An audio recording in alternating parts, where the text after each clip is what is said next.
सभी को मेरा नमस्कार। एक बार फिर से आप सबका स्वागत करता हूं मेरे चैनल संदीप स्टडी सेंटर में। जैसा कि आपको पता है, पिछले बार हमने ओडिशा के सोमवंश पे बात की थी, ठीक है।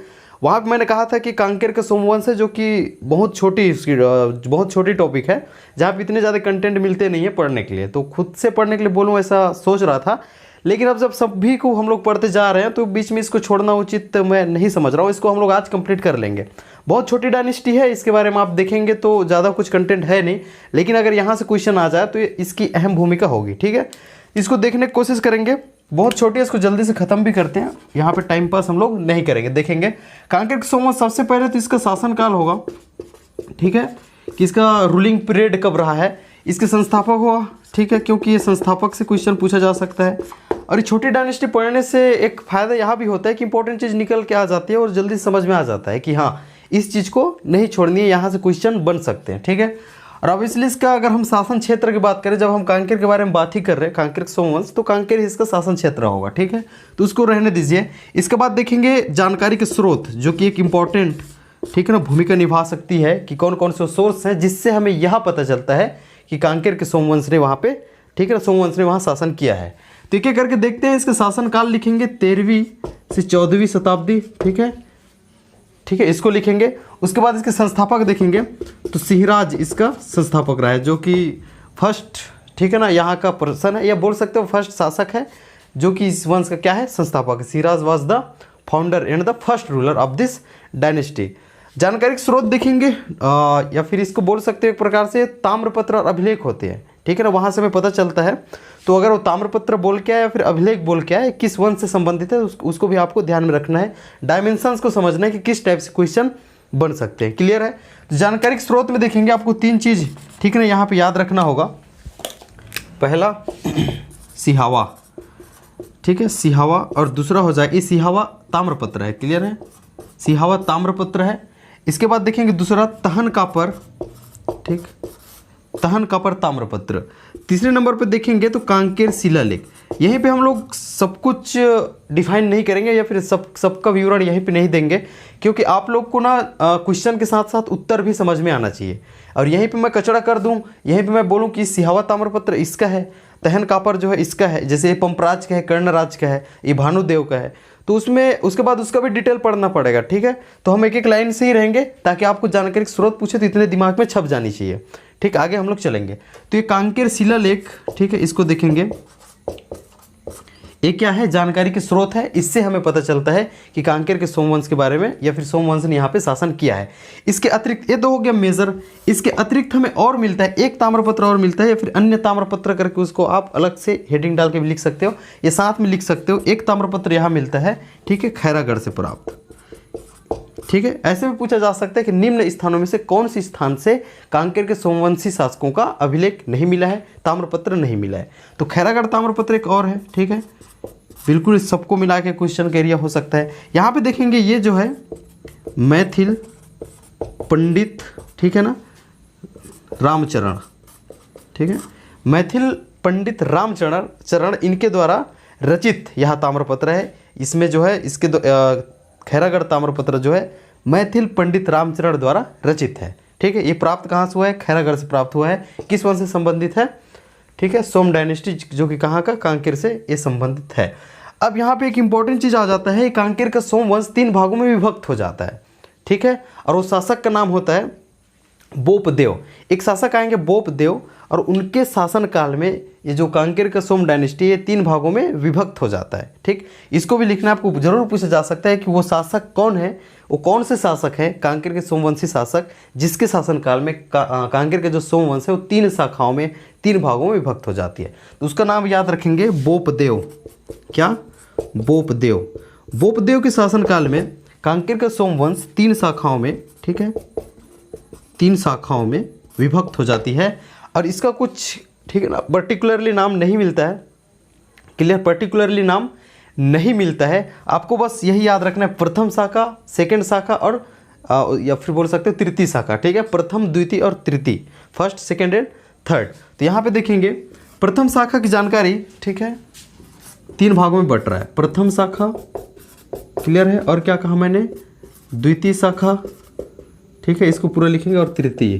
तो यहाँ पे देखेंगे प्रथम शाखा के बारे में जानकारी हमें सिहावा ताम्रपत्र से मिलता है। क्लियर है, यहाँ पे लिखेंगे सिहावा ताम्रपत्र से हमें प्रथम शाखा की जानकारी प्राप्त होती है। और इसके आगे मैं और एक्सप्लेनेशन में जाऊंगा, ठीक है, वहाँ पे आपको पता चलेगा। प्रथम शाखा की जानकारी सिहावा ताम्रपत्र से मिलती है। सिहावा ताम्रपत्र किसका है, ठीक है, तो वो कर्णराज का है। तो ऐसे करके हमें काफ़ी चीज़ें और मिलने वाली है, लेकिन इसे आप सेपरेटली करो, ठीक है ना, तोड़ तोड़ के पढ़ो ताकि वो क्वेश्चन पूछे तो आपसे बनने चाहिए। तो इस सिहावा ताम्रपत्र से हमें प्रथम शाखा के बारे में जानकारी मिलती है। बोपदेव के समय में यह डायनेस्टी 3 टुकड़ों में बटी थी, 3 शाखाओं में विभक्त हुई थी। प्रथम शाखा के बारे में जानकारी हमें सिहावा ताम्रपत्र से प्राप्त होता है। आगे और कुछ न लिखे, मैं आगे बताऊंगा। द्वितीय शाखा के बारे में देखेंगे तो ये जो आपका तहन कापर है, ठीक है, क्या तहन कापर, कांकेर नहीं बोल रहा हूँ, तहन कापर बोला है। तहन कापर ये भी ताम्रपत्र है, ये शिलालेख नहीं है, ठीक है। यहाँ से हमें प्राप्त होती है। द्वितीय शाखा के बारे में कहाँ से प्राप्त होती है, तहन कापर ताम्रपत्र से हमें प्राप्त होती है। तृतीय शाखा के बारे में, ठीक है, एक ही बच गया है अब, क्या कांकेर शिलालेख से हमें प्राप्त होती है। किनकी तृतीय शाखा भी रही है और बोपदेव के समय में 3 शाखा में विभाजित हुई थी। अब इंपॉर्टेंट चीज़ आ जाता है, ठीक है, कि इसके बारे में हम लोग वो देख लें जो आपका रहेगा शासक, क्योंकि शासकों में ही यहाँ पे हमें देखने को मिलेगा। ठीक है, यहाँ तक कि आपने नोट कर लिया होगा। अब हम लोग चलेंगे शासकों पे। बस ज़्यादा से ज़्यादा आपके 5 मिनट का और समय है, इसके बाद ये ख़त्म हो जाएगा, उतनी बड़ी डायनेस्टी है नहीं, ठीक है।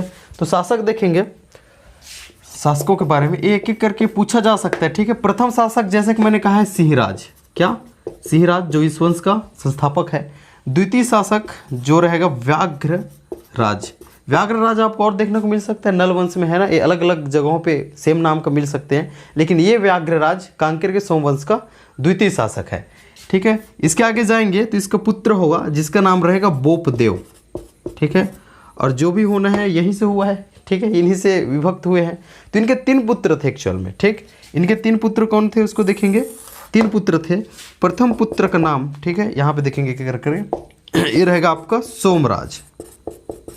प्रथम पुत्र का नाम क्या था, सोमराज, ठीक है। इसके बाद सेकंड देखेंगे, सेकंड पुत्र का नाम कृष्णराज और तीसरा का नाम था कर्णराज।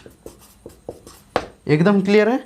इसको अच्छे से देखेंगे। सिंहराज मैंने कहा है ये आपका फर्स्ट रूलर है, सेकंड रूलर आपका व्याघ्रराज है, तीसरा आपका क्या हो जाएंगे, बोपदेव। बोपदेव के 3 पुत्र हुए, बोपदेव हैड 3 सन्स, सोमराज, कृष्णराज, कर्णराज। याद कैसे करेंगे, सोम कृष्ण कर्ण, ठीक है, जैसा भी आप रिलेट कर पाए। सोमराज का एक पुत्र हुआ, ठीक है, पंपराज। क्लियर है, पंपराज इसका एक पुत्र हुआ। तो Somraj had a son name Pampraj. Krishnaraj के बारे में देखेंगे, इसका एक पुत्र है, उसका नाम है, ठीक है, जैतराम। इसे जैतराज भी कहा जाता है, ठीक। Krishnaraj had a son name Jaitram, और इसे क्या कहा जाता है, जैतराज भी कहा जाता है। इसको भी आप लिख लेंगे स्लेस करके। जैतराज का एक पुत्र हुआ, ठीक है, सोमचंद्र। कौन, सोमचंद्र। सोमराज मैंने नहीं कहा है, ठीक है, एक एक चीज पे ध्यान देंगे। सोमचंद्र, सोमचंद्र के एक पुत्र होगा, ठीक है, भानुदेव, ठीक। बस यहीं तक ये जाएगा। कर्णराज के बारे में और कुछ नहीं देखना है, बस इतने शासकों पे आपको ध्यान रखना है। इनमें भी हमें ज़्यादा कुछ पढ़ना नहीं है, सिर्फ 3 शासकों के बारे में देखनी है। वो कौन कौन से, एक कर्णराज और एक भानुदेव और एक पंपराज, ठीक है। और इन्हीं का हमें क्या मिला है, ताम्रपत्र मिले हैं, इन्हीं के रॉक एडिट हमें प्राप्त हुआ है, जहाँ से हमें इस वंश के बारे में जानकारी प्राप्त होती है। और ये तीन जो है भागों में, 3 शाखाओं में टूटी थी, 3 शाखाओं में विभक्त हुई थी, उसके बारे में भी हमें जानकारी इन्हीं के ताम्रपत्रों से, इन्हीं के रॉक एडिट जो कि शिलालेख है, यहाँ से प्राप्त होती है। तो बस यहाँ तक कि एक बार आपका क्रिस्टल क्लियर हो गया होगा। अब हम चलते हैं पंपराज पे, ठीक है। तो सबसे पहले इवन हम लोग कर्णराज पे चलते हैं, क्योंकि यहाँ से जो प्रथम शाखा है सिहावा ताम्रपत्र, जहाँ से हमें जानकारी प्राप्त मिलती है, वो कर्णराज का ही है। तो मैं एक्सप्लेनेशन पे चल रहा हूँ, ठीक है, एक एक करके आप देखने की कोशिश करेंगे। कर्णराज, ठीक है, इसके बारे में हमें सिहावा ताम्रपत्र से प्राप्त होता है, मतलब Sihawa copper plate related to Karnaraj. आपको पूछा जाए सिहावा ताम्रपत्र किससे संबंधित है, तो आप क्या कहेंगे, कर्णराज से संबंधित है। क्लियर है। अब इसके बारे में दूसरा चीज देखेंगे, सिहावा ताम्रपत्र में, ठीक है, एक चीज याद रखना, शक संवत, ठीक है, शक संवत। क्लियर है, शक संवत का प्रयोग किया गया है। शक कैलेंडर जिसे हम लोग कह रहे हैं, ये कहाँ पे प्रयोग किया गया है, कर्णराज के सिहावा ताम्रपत्र में। यहाँ पे एक और मैं क्लियर कर देता हूँ, इस सिहावा ताम्रपत्र है, उसके बाद हम लोग पंपराज का क्या पढ़ेंगे, तहन कापर ताम्रपत्र, इन दोनों में शक संवंत का प्रयोग किया गया है। चाहे तो आप नोट कर सकते हो, आगे बताऊंगा भी। और भानुदेव का एक रॉक एडिट हमें मिलेगा, क्या, ठीक है, वो रहेगा कांकेर शिलालेख, कांकेर रॉक एडिट। वहाँ पे कलचुरी, क्या कहा मैंने, कलचुरी संवंत का प्रयोग किया गया। ये भी एक क्वेश्चन का, ठीक है ना, विषय बिल्कुल बन सकता है। कर्णराज के बारे में देखेंगे एक चीज़ यहाँ पे, और कर्णराज के सिहावा ताम्रपत्र में यह उल्लेखित है। इसके पिता तो आपको समझ में आ गया है, ठीक है, आपको बुक में देखने को मिल सकता है, कई जगह उन लोग को लिखना रहता है एक्चुअल में, ठीक है। तो शुरू में मैंने बताया आपको सिहावा ताम्रपत्र, वहीं पे इसको भी एक्सप्लेन कर दिया गया हो सकता है, वहीं पे इसके पिता का नाम भी बताया गया हो सकता है। जब मैंने आपको बोल ही दिया है कि सीक्वेंस ऐसा है तो उसको लिखने की जरूरत है नहीं। इनके पिता का नाम पूछे तो कौन, बोपदेव। तो यहाँ पे देखेंगे कर्णराज, जैसे कि मैंने कहा है कि सिहावा ताम्रपत्र से संबंधित शक संवंत का प्रयोग हुआ है। तीसरी चीज़ यहाँ से हमें यहाँ पता चलता है कि इन्होंने कुल, ठीक है, 6 मंदिरों का निर्माण कराया है। क्लियर है, कुल 6 मंदिरों का निर्माण कराया है। इनमें से 5 मंदिर, क्या कहा मैंने, 5 मंदिर का निर्माण उन्होंने सिहावा में कराया है। और सिहावा का प्राचीन नाम इस समय में पूछा जा सकता है, उसको लिखेंगे देवहृद, ठीक है, देवहृद। इसको अच्छे से आप देख लेंगे, देवहृद। क्लियर है, ये कहा जाता था किसको, सिहावा को। तो ये पूछा जा सकता है 5 मंदिरों का निर्माण उन्होंने कहाँ पे कराया है, देवहृद में कराया है, जो कि क्या है, उस टाइम का सिहावा ही है, ठीक। तो यहाँ तक एकदम क्लियर है। अब एक मंदिर यहाँ बच जाता है, वो एक मंदिर का निर्माण, ठीक है, उसका जगह मिलता नहीं, हालांकि यही हो सकता है, क्लियर है, लेकिन ये 5 मंदिरों का जो निर्माण है, लोकेशन है, वो देवहृद को बताया गया है, ठीक है।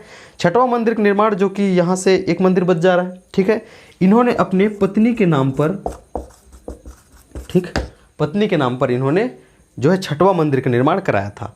बस इतनी चीज़ों पे बात करेंगे तो कर्णराज के बारे में एक्सप्लेन हो जाएगा। क्लियर है, इस प्रकार से आप कंप्लीट चर्चा इनके बारे में कर सकते हो। यहाँ पे आ जाओ, उसके बाद देखेंगे आप जो द्वितीय शाखा है, मैंने कहा था द्वितीय शाखा, ठीक है ना, इसकी जानकारी कहाँ से प्राप्त होती है, तहनकापर से। और तहनकापर जो ताम्रपत्र है वो किसका है, पंपराज का है। तो यहाँ आप लिख सकते हो तहनकापर जो आपका ताम्रपत्र है, ये किससे रिलेटेड है, पंपराज से रिलेटेड है। पंपराज के पिताजी का क्या नाम है, सोमराज है, सोमराज के पिताजी का नाम बोपदेव है। तो यहाँ भी ध्यान रखेंगे, मैंने कहा कर्णराज के पिताजी का नाम ये है, क्योंकि उसका और पुत्र है नहीं, उसका एक पुत्र ये है। क्लियर है, तो इसका भी पुत्र कौन हुआ है, पंपराज हुआ है। एक एक को आपको क्लियर करते हुए रहना है। क्लियर, इसके बाद आगे आप देखेंगे यहाँ पे और आप एक्सप्लेनेशन में जाएंगे। यहाँ से 2 चीज़ मिलता है। एक, इन्होंने जो है ब्राह्मण को 2 ग्राम दान में दिया था, ठीक है, ही डोनेटेड, ठीक है ना, 2 विलेज टू अ ब्राह्मण। और वो विलेज कौन कौन से उसको देखेंगे, ठीक।